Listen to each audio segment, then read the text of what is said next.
Hello दोस्तों, welcome to this video again. आज की इस वीडियो के अंदर हम बात करने वाले हैं Vijay Raghavan committee and DRDO functioning. दोस्तों, डीआरडीओ का नाम सुनते ही सबसे पहले हमारे दिमाग में आता है कि what is the full form of DRDO. जितने लोगों को पता है वो कमेंट में मेंशन कर सकते हैं। बाकी जिनको पता नहीं, मैं उनको बताना चाहूँगा कि डीआरडीओ का फुल फॉर्म है डिफेंस रिसर्च डेवलपमेंट ऑर्गेनाइजेशन। अब डीआरडीओ हमारे लिए बहुत इंपॉर्टेंट रोल प्ले करता है। डीआरडीओ हमारे लिए क्या करता है कि जितने भी डिफेंस रिलेटेड इक्विपमेंट है, मशीनरीज है, एम्यूनेशन है, या फिर हमारे जितने भी वेपन्स हैं, उन सब के डेवलपमेंट का रोल पूरा का पूरा डीआरडीओ के पास आता है।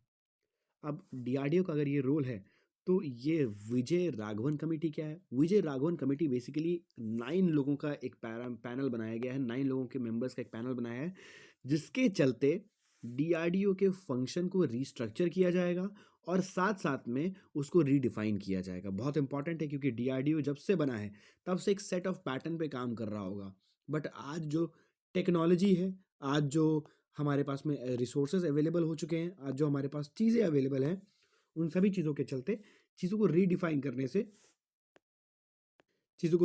करने से हम उसका बेटर तरीके से उस टेक्नोलॉजी का, उस रिसोर्स का बेटर तरीके से इस्तेमाल कर सकते हैं। तो इस वीडियो को एंड तक देखिएगा, बहुत इंपॉर्टेंट नॉलेज आप लेकर के जाएंगे इस वीडियो के अंदर से।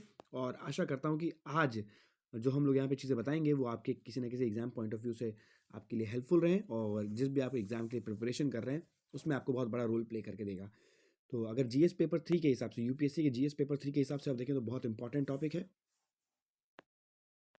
साथ साथ में यूपीएससी के जितने भी एनडीए सीडीएस जैसे एग्जामिनेशंस हैं, उसके अंदर ये एक तरीके से करंट अफेयर्स का बहुत इंपॉर्टेंट क्वेश्चन हो सकता है। सोर्स है हमारा द हिंदू, जिससे मैं आपको बताता हूँ। अब इसको थोड़ा सा समझते हैं। The prime minister has urged the armed forces, military, civilian bureaucracy and the defence research and developmental organisation to eliminate cost overrun and project delay in defence manufacturing to make आत्मनिर्भर भारत सेल्फ रिलायंट सक्सेसफुली। तो अब आपको समझ में आ गया होगा basic चीज़ क्या है, कि जितने भी मिलिट्री सिविलियन ब्यूरोक्रेसी है और डीआरडीओ है, उन सब को चलते ओवर कॉस्ट कटिंग हो गया। इस चीज़ को करते हुए डिफेंस के से रिलेटेड जितने भी प्रोजेक्ट डीले हो रहे हैं, उनको जल्दी से जल्दी सेल्फ रिलायंट बनाना, देश को सेल्फ रिलायंट बनाना और उनको जल्दी जल्दी कंप्लीट करना हमारे इस कमेटी के तहत हमारा मिशन है। Previously, a committee led by Professor K. Vijay Raghavan was formed by the Defense Ministry of Defense to review and restructure the functioning of DRDO and Defense R&D, Research and Developmental Ecosystem in the country. तो ये basically बहुत छोटी सी चीज़ है, कोई ज़्यादा हुआ नहीं है। बट हमारे लिए समझना ज़रूरी है डीआरडीओ क्या है। डीआरडीओ की अगर बात करें दोस्तों, तो ये बन के फॉर्म हुई थी 1958 के अंदर, और इसका हेडक्वार्टर है न्यू दिल्ली के अंदर। ये रिसर्च एंड डेवलपमेंटल विंग है जो डायरेक्टली किसके अंडर आता है? मिनिस्ट्री ऑफ डिफेंस के अंदर आता है। इसका एम है to equip India with advance defence technologies, fostering self-reliance. DRDO comprises over 50 laboratories using using and focusing on diverse defense disciplines such as aeronautics, electronics, engineering systems. मोटो इसका है बाल्श मूलम विज्ञानम, the source of strength is science. अब आगे बढ़ते हैं कि इसके important programme क्या हैं डीआरडीओ के, तो इसको समझने की ज़रूरत है। सबसे पहला इसका इंपॉर्टेंट प्रोग्राम है integrated guided missile development program, जिसको IGMDP बोलते हैं। इसको किसने इनिशिएट किया था? Initiated by doctor APJ Abdul Kalam. इसका एम ये था to achieve self sufficiency in missile technology. Developed missile जो है इसके अंदर पृथ्वी, त्रिशूल, अग्नि, आग और नाग, 4 और एक 5 मिसाइल इस कैटेगरी के अंदर बिलोंग करती हैं दोस्तों। दूसरा जो इसके अंदर प्रोग्राम चला है, वो है, चल रहा भी है और चला भी है कह सकते हैं, वो है मोबाइल ऑटोनोमस रोबोट सिस्टम, जो कि है मार्स मिशन के अंदर यूज़ किया गया था। Smart robot for handling land mines and IEDs, assistant armed forces in disarming explosive device from a safe distance, can be equipped for ground digging and IED diffusion. तीसरा जो mission रहा वो highest terrestrial centers in Ladakh, located in located at 17,600 feet near Pangong valley. Function इसका है कि natural cold storage unit की तरह काम करता है। जितने भी नेचुरल मेडिसिन है और उनको प्लांट को प्रिजर्व करने का काम करता है। और फोर्थ जो रिसेंट में प्रोजेक्ट में आप देखेंगे उसके अंदर extreme cold weather clothing system जिसको बोलते हैं ECWCH, ये मिलिट्री के लोगों के लिए डिज़ाइन किया गया है ताकि हार्श कोल्ड कंडीशन के अंदर आराम से इसको ये लोग पहन के रह सकें। प्रलय मिसाइल हो गई, और इसके बाद में पिनक पिनक्का मिसाइल हो गई जो कि बहुत इम्पॉर्टेंट है। हमारा जितना भी supersonic missile assistant torpedo system है, स्मार्ट जिसे बोलते हैं, वो भी इसका आकाश NG, वो भी इसका रिसेंट प्रोजेक्ट्स में से है। ड्रोन डिटेक्ट और detect the end destroy system जो है D4 सिस्टम, वो भी DRDO का लेटेस्ट इन्वेंशन, लेटेस्ट वर्क में से है। 2016 में रुस्तम 2 करके जो इनका एक प्रोजेक्ट था वो सक्सेसफुली टेस्ट किया जा चुका था, जो कि हैवी ड्यूटी ड्रोन को कैरी करने के लिए था। ये हैवी ड्यूटी ड्रोन की तरह थे। 2018 में INS अरिहंत, ये को डेवलप्ड अरिहंत के साथ मिल करके इन्होंने न्यूक्लियर बैलिस्टिक मिसाइल्स सबमरीन बनाई थी। 2019 में मिशन शक्ति, फर्स्ट एंटी सैटेलाइट सिस्टम हमारा जो बना था, वो भी DRDO के रीसेंट वर्क में से एक है। अगर आप बात करें कि इश्यूज विद DRDO क्या है, DRDO के साथ क्या क्या इश्यूज हैं, तो सबसे इम्पॉर्टेंट जो है यह है इनएडिक्वेट बजटरी सपोर्ट। सबसे पहला इशू आ जाता है इनएडिक्वेट बजटरी सपोर्ट हो गया, जिसकी वजह से the standing committee of defence highlighted concern about insufficient budgetary support for ongoing DRDO projects. दूसरा है इनएडिक्वेट man power. DRDO faces challenges due to inadequate manpower, particularly in critical areas, and lack of proper synergy with armed forces.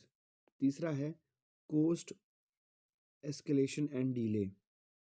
Light combat aircraft जैसे हो गया तेजास, इसके project में 1980 में M किया गया था कि create an indigenous supersonic flight, face significant delay and cost overruns. Fourth problem जो है वो है big on promise, small on delivery.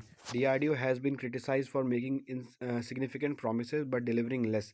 Lack of accountability and repercussion for overruns have been pointed out by the entities like CAG, जो कि controller and auditor general होता है। Next जो problem है वो है obsolete equipment. Instead of focusing on cutting edge technology, DRDO has been accused of tinkering with World War II era equipment, leading to concern about the relevance and effectiveness to its project. Long term trials. The organization has faced criticism for prolonged testing phase without clear assurance of achieving and desired state. Comparison with ISRO. DRDO is focused on too many technologies, defense, underwater, space, equipment, etc. Whereas ISRO's success is attributed to sharp focus on space only. While ISRO served as a developer, launcher, and controller, ensuring cohesive and persistence, DRDO being only the developer, facing challenges in maintaining a seamless transition from design to realization and necessary a revamp.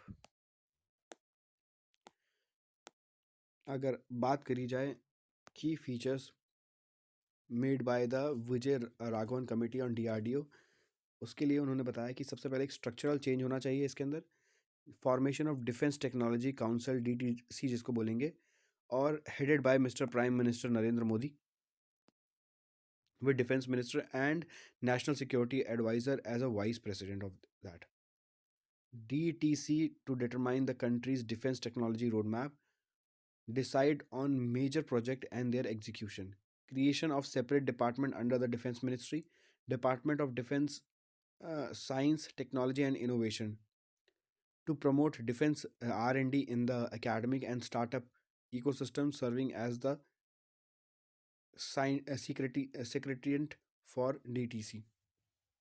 दूसरा इनका focus था research focus, concentrate on intelligence surveillance and reconnaissance technology, emphasize area in life science.